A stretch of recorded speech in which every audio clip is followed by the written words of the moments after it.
TV Menorá apresenta Janela do Céu.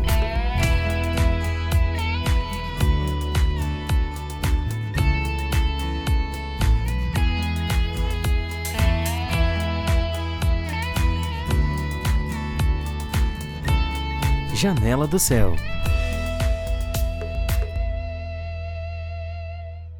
Uma boa noite a todos que estão ligados aí, mais um Janela do Céu começando aqui, e hoje a gente tá ligadinhos com São Paulo, né? Hoje é uma ligação direta aqui virtualmente, a gente tá distante, mas estamos próximos aqui para compartilhar de Cristo, né? Quem tá comigo hoje é a Carolina Mingatos, lá de Santana de Parnaíba, de São Paulo, e ela vai contar pra gente o testemunho dela com Cristo, aquilo que o Senhor realizou na vida dela, né? Boa noite, Carolina. Boa noite, obrigada pelo convite, um presente estar aqui. Boa noite para quem estiver conosco agora. E vamos lá. Isso aí, eu já vou começar então a perguntar, né? Porque a gente quer saber o teu testemunho, né? Como começou a tua história com o Senhor, como era a tua vida antes. Então conta pra gente, né? Como que era a Carol antes de conhecer o Senhor, né? Como é que foi esses passos aí? O que tu tava vivendo nesse momento? Eu já fui, né, quando eu nasci, consagrada num centro espírita, né? Então, minha família, ninguém aqui não era uma família cristã, né? Até falo dos nossos irmãos católicos, não eram cristãos, assim, do Evangelho do Reino, né? Eles eram católicos, alguns. A minha avó teve contato com o Evangelho quando era criança, mas indo para Porto Alegre e se conectando com o espiritismo kardecista, né? E foi aí que eu passei a frequentar com ela desde de pequena, e tive minha primeira experiência assim com o sobrenatural. Eu devia ter uns 4 anos, né? Que foi a primeira vez assim que eu tive um contato de ver uma pessoa, né? Morta, digamos assim, né? E aí eu realmente acreditava que era alguém que tinha vindo, né, do mundo dos mortos para conversar comigo. Então eu costumava vê-los sempre com a aparência, né, de alguém familiar a mim. E isso acontecia muito frequentemente. Era uma coisa, para mim, assim, era muito, muito natural. No meu dia a dia, isso costumava acontecer com muita frequência. E aí, quando chegou ali, mais ou menos com 6 anos de idade, eu comecei a ter uns ataques de pânico, para ficar... Hoje já se fala muito, né, de pânico. Na escola, e aí eu costumava ter que pedir para sair da sala e chamar meus pais, e aí me entupiam de água com açúcar, né? Hoje em dia eu tenho um problema sério para conseguir não comer doce, de tanto que todo mundo me dava açúcar. Açúcar acalma, dá uma aguinha com açúcar, né? E assim era. E aí eu fui com esse medo até, enfim, até acho que meu 37, 38 anos, né? Esse medo me acompanhou. E eu costumava passar muito mal com isso. E tinha problemas daí, assim, eu não conseguia apresentar trabalhos na escola, né? Tudo que eu tivesse, assim, que tá na frente de um grupo, né? Falando alguma coisa, aquilo me dava um pavor terrível de eu correr da sala de aula e fugir mesmo, me esconder. Eu lembro que eu me escondia no laboratório de anatomia da faculdade que tinha, porque a minha escola era dentro, né, quem conhece Alegre, estudei no IPA, e o IPA tinha faculdade de fisioterapia, e eu estava naquele prédio que era do ensino fundamental, né, que antes era o primeiro grau, a Vespernova, o primeiro grau.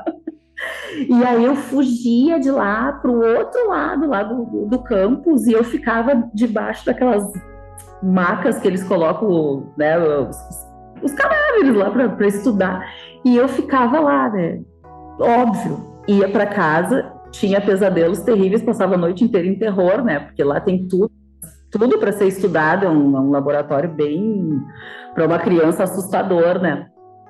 E aí chamava minha mãe de madrugada, aí eu falava, eu vi a fulana, o fulano tá no quarto, e tudo pessoas que já tinham morrido, né?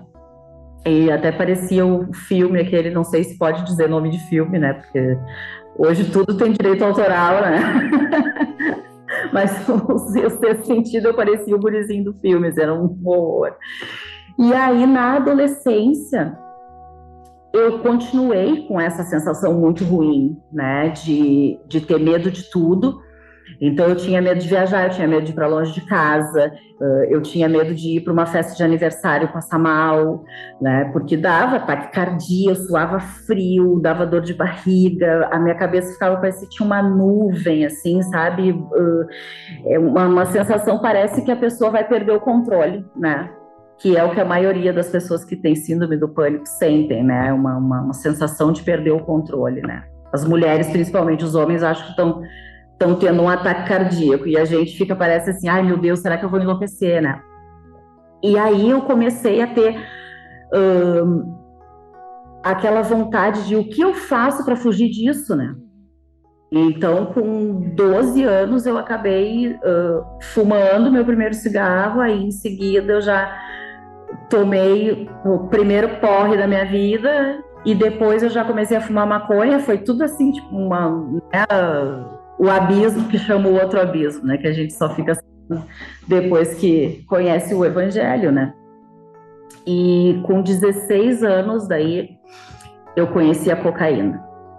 Então, realmente, é uma escada, né? A gente vai descendo. Tu conhece uma coisa aqui que parece não ser muito e tal, e aí quando vê, mas isso aqui eu não gostei muito, não combina comigo, mas tem uma coisa lá que...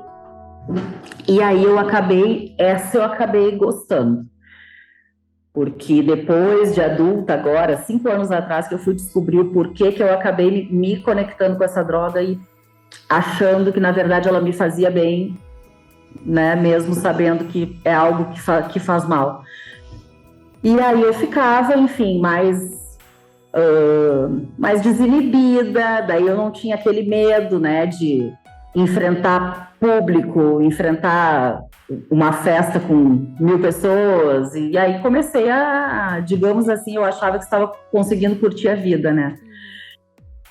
E aí nessa época já era aquela vida lá de sexo, drogas e rock and roll, né, passei por todos os tipos de... tribos, né? Tive uma época com os que andavam de preto, que na minha época era gótico, dark, agora eu não sei como é que chama, né? Tive com a turma do heavy metal muito tempo, né? Sempre gostei muito de som pesado.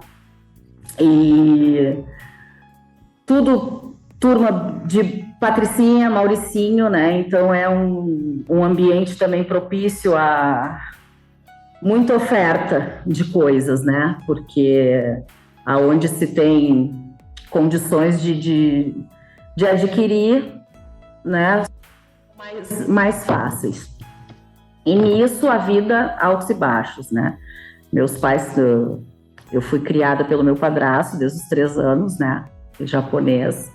Tenho 2 irmãos que são filhos dele com a minha mãe, né? E aí, às vezes, a gente mudava de Porto Alegre para São Paulo, ficava um tempo em São Paulo, aí não dava certo, a gente voltava para Porto Alegre. Nesse meio tempo aí, eles acabaram também separando. Isso, para mim, foi um grande trauma, né? Não posso falar pelos meus irmãos, mas para mim foi muito pesado. Principalmente quando o meu padrasto descobriu que ia ter que sair da empresa onde ele era diretor farmacêutico, porque em Porto Alegre parece que tinha dado problema, falido e tal, né? E como ele era o cargo mais alto, maior salário, eles optaram por, né, desligar. Daí foi aquelas confusões todas que a gente vê, né? Não depositaram fundo de garantia de 15 anos de empresa, aquela luta. Então a gente, num padrão aqui, de repente a gente se viu tendo que reduzir tudo, mudar a vida, mudar padrão, mudar tudo, né? Então, para mim, naquela época de adolescente ali, isso pegou muito. Foi bem pesado, assim. a mudança de padrão de vida, né, do que eu estava acostumado, assim, até porque ele me criou, assim, muito mimada, sabe, ele fala que eu era a filhinha, a loirinha, a galeguinha, e como eu era mais velha, então a gente tinha interação, né, então para mim foi bem, bem difícil, quando eles se separaram principalmente, né, que eu era muito grudada mesmo com ele.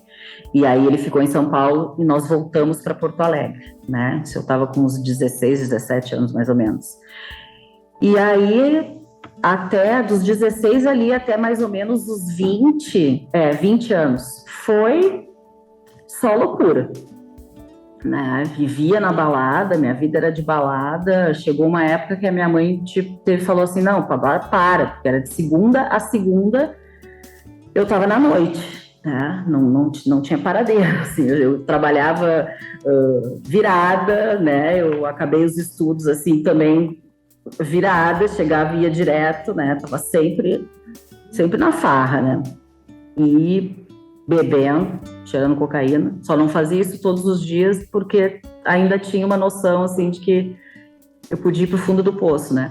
Mas teve um determinado momento que foi quando eu fui trabalhar de noite numa balada em Porto Alegre, que eu falei assim, bom, já minha vida é balada, eu vivo na noite, não tá dando mais, o meu físico não tá aguentando jornada dupla, né, de trabalhar de dia e enfim, vou unir o útil ao agradável, né, vou trabalhar naquilo que eu gosto. Aí fui e, nossa, aí foi a degradação do ser, né, porque aí todo mundo era muito louco, não tinha ninguém que era assim, com a vida redondinha. Mas aí, em seguida, eu tive que largar, porque eu descobri que estava grávida da minha primeira filha.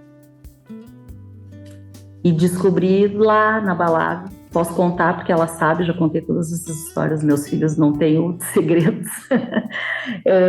Eu falei, eu descobri que eu estava grávida de ti, porque eu fui tentar cheirar cocaína e beber um uísque e eu passei muito mal. Muito mal. E eu falei, tem alguma coisa estranha comigo, né? E aí, no dia seguinte, eu comi figo com doce de leite. Falei, não, tem alguma coisa muito errada comigo. E aí, a minha amiga que estava comigo, ela já tinha tido bebê, né? E aí, ela falou para mim assim, olha, eu acho que tem bebê rolando aí, né? Aí, eu fui correndo fazer o exame, né? Porque se eu estiver grávida, eu não definitivamente levar essa vida, né? E aí, descobri, estava com 15 dias, era bem no início. Então, eu pude, assim, dar uma guinada de 360 graus na minha vida, né? E aí, eu parei com tudo, continuava com os amigos, com tudo, mas não bebia e não usava droga, né? Graças a Deus. E um dia antes de eu descobrir que estava grávida, eu cheguei a comentar que se eu continuasse do jeito que eu estava, eu ia ter que falar para minha família, eu ia pedir para eles me internarem. Mesmo eu sabendo que eu ainda não estava naquele grau de dependência química, mas eu queria evitar que isso chegasse em algo pior, né? E aí, enfim, aconteceu a menina Agnes, né? Tive a bebê mais linda do mundo, eu fui apaixonada por ela desde o princípio, nunca pensei em fazer aborto. Várias pessoas tentaram me convencer, não da minha família, né?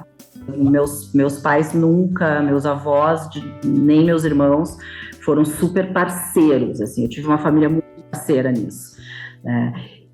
Mas o que me rodeava não eram pessoas que viviam assim por princípios, né, iguais aos que hoje eu conheço. Então, o normal ali no meio era aconteceu um acidente desse, tira, porque não sei o quê. Só que para mim nunca veio na minha mente que uma criança atrapalharia a minha vida, sabe? Pelo contrário, falei assim, essa criança é um presente, ela realmente chegou no momento para me salvar.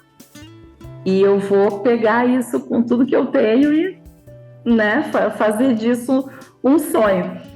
E aí dediquei minha vida para isso, né? Aí ela nasceu, depois de 2 anos só que eu fui retomar a vida, né? Daí enfim, fazer outras coisas. E só que eu não voltei para droga, nunca mais depois dela. Mas eu voltei a um ritmo de vida semelhante, né? Era muita balada, era trabalho, cuidar dela. Minha avó que levava para a escola a semana toda, aí chegava o final de semana, balada, balada, balada. Isso quando eu não saía de vez em quando, dia de semana. Né? E uma vida assim de muita. Não sei se promiscuidade seria a palavra certa, porque eu não fui tão virada em relação a essas práticas, mas assim, trocava toda hora de namorado, daí trocava de parceiro, e sabe, aquela loucura. Então assim, a gente brinca aqui em casa, eu falo pro meu marido, nesse ponto fui pior que tu, né? Porque fiz horrores, fiquei com Deus e todo mundo, né? E só que era um vazio, né?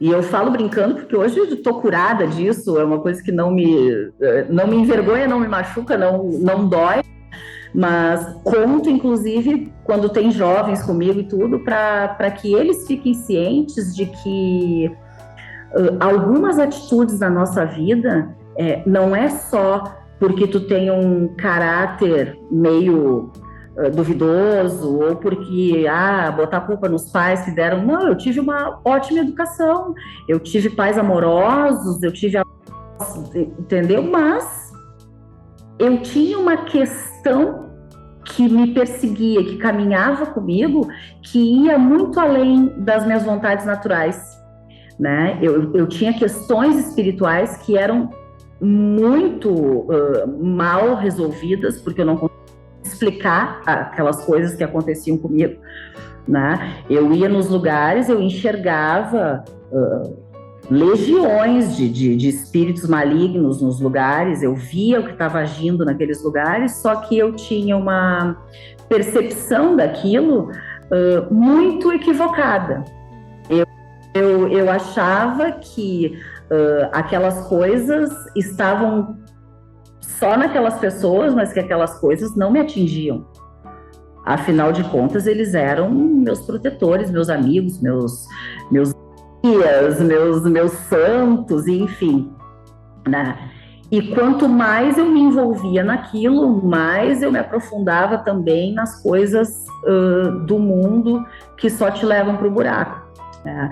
E aí eu acabei não indo mais para o espiritismo kardecista, e aí eu conheci umas pessoas que frequentavam as religiões africanas, né? Umbanda, Candomblé, Nação. Porto Alegre tem mais Nação até do que Candomblé, mais na Bahia, né? No Rio Grande do Sul é mais Nação africana, que são vertentes, são coisas muito parecidas, né?